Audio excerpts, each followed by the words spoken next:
तो आज हम सभी नीति शतक में श्लोक 61 को पढ़ेंगे। तो पहले इसको एक बार बोलते हैं और उसके बाद समझते हैं। नम्रत्वेनो नमन्तः परगुणकथनैः स्वान् गुणान् ख्यापयन्तः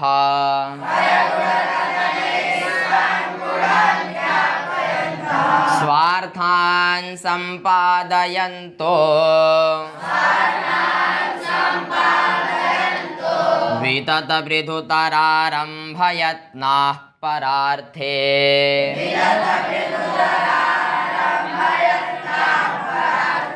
क्षान्त्यैवाक्षेपरोक्षाक्षरमुखर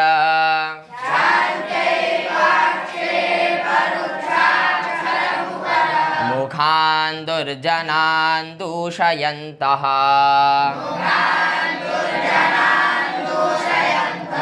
सन्दस्साश्चर्यचर्या जगति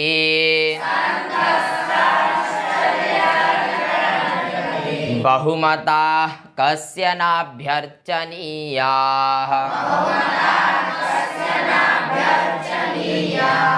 इस श्लोक का छंद है श्रगधरा, है कि नहीं। और यह जो है सुजन पद्धति का अंतिम श्लोक है।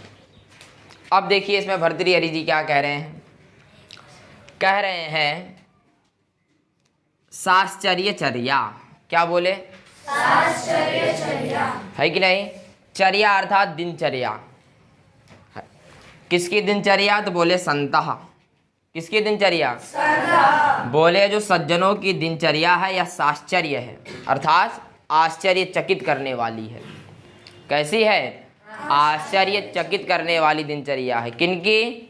संतः। संतः अर्थात सज्जनों की। और कैसे सज्जन? तो कह रहे हैं बहुमताः संतः। बहुमत अर्थात आदरणीय। बहुमताः मतलब आदरणीय संतों का जो है ये जो दिनचर्या होती है वह कैसे होती है? साश्चर्य होती है, अर्थात आश्चर्यचकित करने वाली होती है। समझे कि नहीं। कहाँ? तो बोले जगति में। जगति अर्थात बोले इस संसार में। कस्य? कस्य मतलब किसके लिए? ना मतलब नहीं। अभ्यर्चनीयाः। अभ्यर्च कहते हैं पूजनीय को। बोले इस संसार में, इस जगत में संत जन किसके लिए पूजनीय? ना मतलब नहीं है। ऐसा कोई है जिनके लिए संत पूजनीय ना हो? संत अर्थात सज्जन। सज्जन व्यक्ति पूजनीय ना हो, ऐसा हो सकता है? तो वही कह रहे हैं कस्य। कस्य अर्थात किसके लिए? ना अभ्यर्चनीयाः। ना मतलब नहीं है। कौन? अभ्यर्चना। अभ्यर्च अर्थात पूजनीय। कौन? तो बोले संतः। बोले संत जन किसके लिए पूजनीय नहीं है, वो हमेशा पूजनीय है। इसीलिए ऐसे संतों की जो दिनचर्या है वह कैसी है? साश्चर्य है। साश्चर्य अर्थात आश्चर्यचकित करने वाली है। क्यों? तो ऊपर की 3 लाइनों में बता रहे हैं, इसलिए। समझे कि नहीं। तो देखिए सबसे पहले कह रहे हैं नम्रत्वेन। क्या बोले? नम्रत्वेन। बोले जो सज्जन जन है ये अपनी नम्रता से क्या प्राप्त कर लेते हैं? तो बोले उन्नमन्तः। उन्नति को प्राप्त कर लेते हैं। किसको प्राप्त कर लेते हैं? उन्नति को। किसके द्वारा? नम्रत्वेन। अपनी नम्रता से ही वह किसको प्राप्त कर लेते हैं? उन्नति को। इसलिए कहते हैं नम्र होना चाहिए। जो व्यक्ति नम्र होता है वो स्वतः उन्नति को प्राप्त कर लेता है। किसको प्राप्त कर लेता है? उन्नति को। तो ऐसे कौन होते हैं? तो बोले संतः, सज्जन जन। आश्चर्यचकित दिनचर्या है कि नहीं उनकी। क्यों? क्योंकि बोले नम्रत्वेन उन्नमन्तः। अपनी नम्रता के, विनम्रता के द्वारा किसको प्राप्त करते हैं? वो उन्नति को प्राप्त करते हैं। और बोले पर गुण कथनैः स्वान् गुणान् ख्यापयन्तः। क्या बोले? पर गुण कथनैः। पर मतलब दूसरे, और गुण मतलब गुण, कथन मतलब कहने मात्र से, है कि नहीं। कह रहे दूसरों के गुणों को कहते कहते। स्वान मतलब अपने भी, गुणों, गुणान मतलब गुणों को ख्यापयन्तः, ख्यापयन्त अर्थात स्थापयन्त, स्थापित कर देते हैं। समझे कि नहीं? कौन? संतः अर्थात सज्जन। पहले तो बोले नम्रत्वेन उन्नमन्तः, अपने विनम्रता के द्वारा ही किसको प्राप्त कर लेते हैं? वो उन्नति को। और कह रहे दूसरों के गुणों के कथन से, किसके द्वारा? कथन के द्वारा। स्वान मतलब अपने भी गुणान मतलब गुणों को ख्यापयन्तः, ख्यापयन्तः मतलब स्थापित कर देते हैं, है कि नहीं? यदि आप किसी के पास जाइए और उससे बुराई बतलाइए तो आपकी बुराई होगी। किसकी बुराई होगी? आपकी। कहेंगे अरे ये तो बुराई करता रहता है। और यदि आप केवल अच्छाई बतलाइए तो दूसरा व्यक्ति आपके अच्छाई को स्वतः जान जाएगा, जान जाता है कि नहीं कि यह व्यक्ति सज्जन है। क्या है ये? और जो हर किसी के बारे में बुरा भला कहता रहे और कभी आपके सामने कह दे या फिर आपके बारे में कह दे तो आप क्या बोलोगे? कह रहे तुम तो बोलते रहते हो। होता है कि नहीं ऐसा? तो वही कह रहे हैं सज्जन जन क्या करते रहते हैं? गुण कथन ही, हमेशा गुण बताते रहते हैं दूसरों का।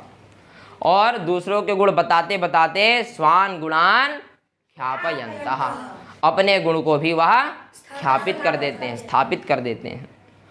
बात समझ गए कि नहीं? इसीलिए उनकी जो दिनचर्या है वह कैसी है? साश्चर्य हुई कि नहीं? आश्चर्यचकित करने वाली है कि नहीं?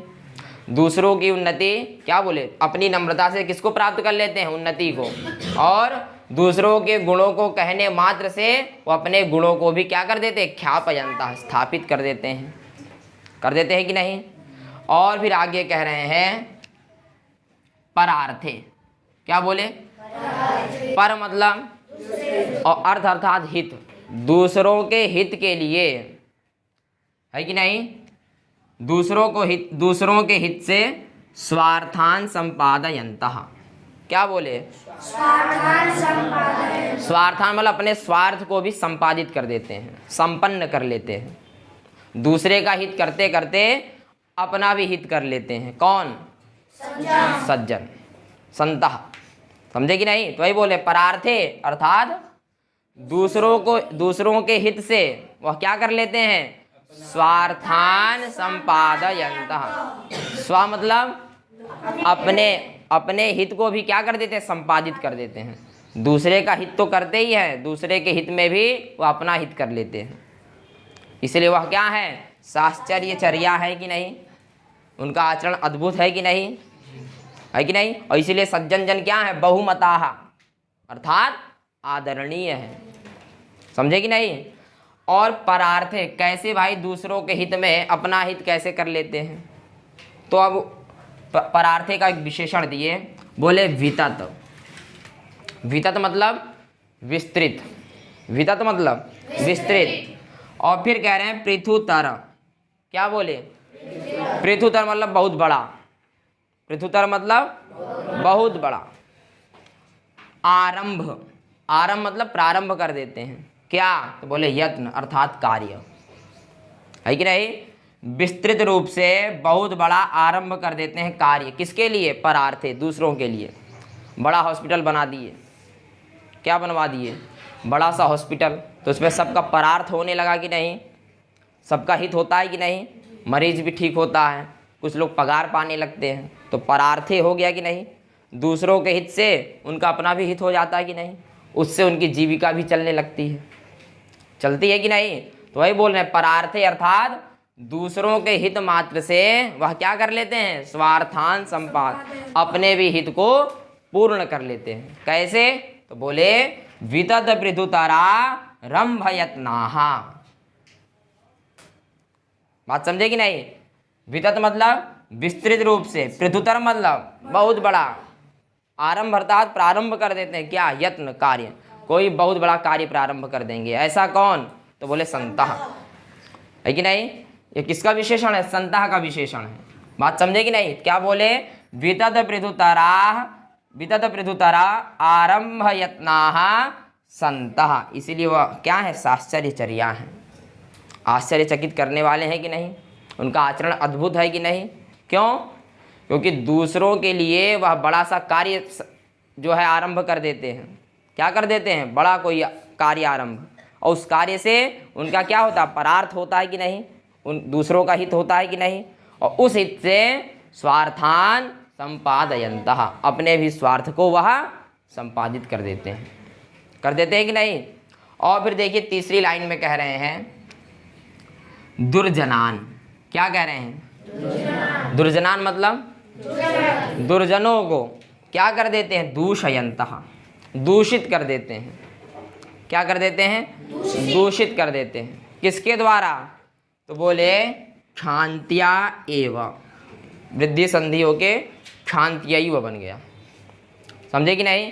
किसके द्वारा? तो बोले क्षांत्या एव, क्षांत्या अर्थात शांति के द्वारा, सहनशीलता के द्वारा। एव मतलब ही, अपनी सहनशीलता से ही वह क्या कर देते हैं? दुर्जनों को दूषयन्तः, दूषयन्तः अर्थात परेशान कर देते हैं। वो दुर्जनों को कुछ करते नहीं है, केवल सहनशीलता से ही सज्जन व्यक्ति दुर्जन को क्या कर देता है?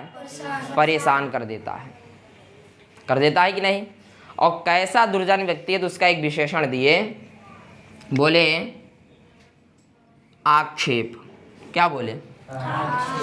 आक्षेप लगाता। आक्षेप अर्थात निंदा करेगा। और जब कोई निंदा करे तो वह रूक्ष होगा कि नहीं? रूक्ष मतलब कठोर, कठिन है। भाई निंदा करेगा तो कोई सरलता में बोलेगा नहीं, कठिन वाणी का प्रयोग करेगा कि नहीं। तो बोले कैसा दुर्जन? तो बोले जो आक्षेप लगाता हो। रूक्ष मतलब कठिन, फिर आगे कह रहे अक्षर अर्थात वचनों से, है कि नहीं। पहले क्या बोले? कैसा दुर्जन है? बोले आक्षेप रूक्षाक्षर। समझे कि नहीं? आक्षेप अर्थात आक्षेप लगाता है। कैसे वचनों से? तो रूक्ष वचनों से। रूक्ष अर्थात कठोर वचन, कठिन वचन बोलेगा। और वह कैसा होता है? तो बोले मुखर होता है। मुखर मतलब वाचाल, बकबक बोलने वाला होगा। कैसा होगा? बकबक बोलने वाला होता है। ऐसे मुखात, मुख वाले दुर्जनों को क्या कर देता है? दूषयन्तः, दूषयन्तः मतलब परेशान कर देता है। कौन? संतः। किसके द्वारा? क्षांत्या एव, अपनी सहनशीलता, अपनी सज्जनता के द्वारा। बात समझे कि नहीं? तो देखिए क्या कह रहे हैं, बोले दुर्जनान दूषयन्तः, दुर्जनों को परेशान कर देते हैं। कौन? बोले सज्जन व्यक्ति। बोले किसके द्वारा? तो कह रहे हैं क्षांत्या एव, मात्र अपनी सहनशीलता, अपने शांति के प्रभाव से ही दुर्जनों को क्या कर देते हैं? वो दूषित कर देते हैं। क्या कर देते हैं? दूषित कर देते हैं। और कैसे दुर्जन? तो बोले जो हमेशा आक्षेप लगाता हो। क्या करता हो? आक्षेप। और रूक्षाक्षर हो, वचनों से रूक्ष वचन। कैसे वचन बोलता हो? निंदा, कठिन निंदा भरे वचनों से। और कैसा व्यक्ति? तो बोले मुखर, जो बकबक बोलता हो। ऐसे मुखात, मुख वाले दुर्जनों को दूषित कर देता है। कौन कर देता है? सज्जन व्यक्ति। किसके द्वारा? क्षांत्या एव, अपनी सहनशीलता के द्वारा ही वह दुष्टों को क्या कर देता है? दूषित कर देता है। इसीलिए साश्चर्यचर्या, यह आश्चर्यचकित है इनका आचरण, है कि नहीं। और कैसे सज्जन? तो बोले बहुमताः संतः। बहुमताः अर्थात आदरणीय संत जो है जगति, संसार में, कस्य किसके लिए? न अभ्यर्चनीयाः, पूजनीय नहीं है। बात समझ गए कि नहीं? तो सबसे पहले क्या बोले?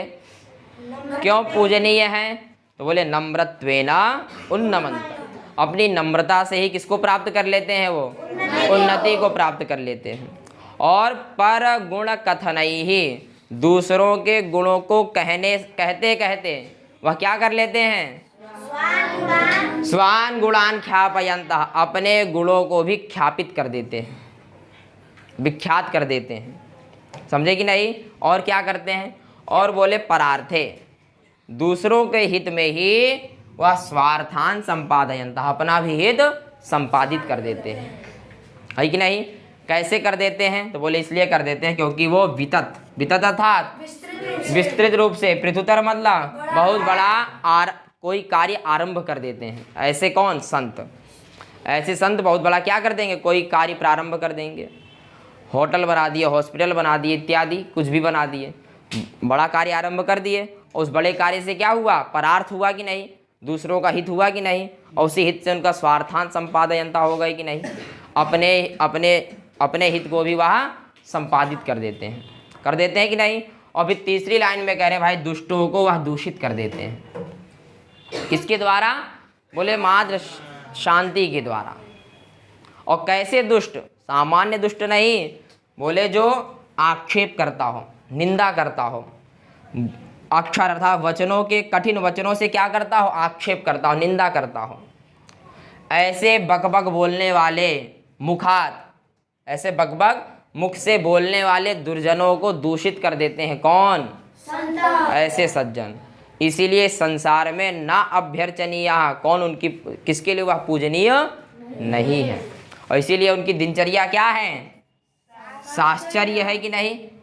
है साश्चर्यचर्या है कि नहीं? उनकी दिनचर्या कैसी है? अर्थात आश्चर्यचकित करने वाली है। बात समझे कि नहीं? तो भर्तृहरि जी कह रहे हैं भाई जो संत जन है, महान जन है, सज्जन लोग हैं, इनकी दिनचर्या अद्भुत है और ये हर एक व्यक्ति के लिए पूजनीय है। बोले ये अपने विनम्रता में ही उन्नति प्राप्त कर लेते हैं, दूसरों के गुण में ही अपना गुण बता देते हैं और दूसरों के हित के लिए बहुत बड़ा कार्य प्रारंभ कर देंगे और उस कार्य से इनका भी हित हो जाता है। और बोले दुष्टों को ये अपने शांति मार्ग के द्वारा ही दूषित कर देते हैं। और कैसे दुष्ट? बोले जो उनको कठोर निंदा इनकी करता हो, बकबक इनको बोलता हो हमेशा, ऐसे दुष्ट व्यक्तियों को भी यह क्या कर देते हैं? दूषित कर देते हैं। समझे कि नहीं? और इसीलिए बहुमताः संतः, ये आदरणीय संत जो हैं साश्चर्यचर्या, आश्चर्यचकित वाले हैं। और इसीलिए इनकी जगति इस संसार में कस्य अर्थात किसके लिए? न अभ्यर्चनीय, आदरणीय नहीं है। बात समझ गए आप लोग? तो यह किस पद्धति का श्लोक है? सुजन पद्धति का यह अंतिम श्लोक था। और किस छंद में है यह श्लोक? तो श्रद्धरा छंद में। बात समझ गए आप लोग? तो बस आज के लिए इतना ही।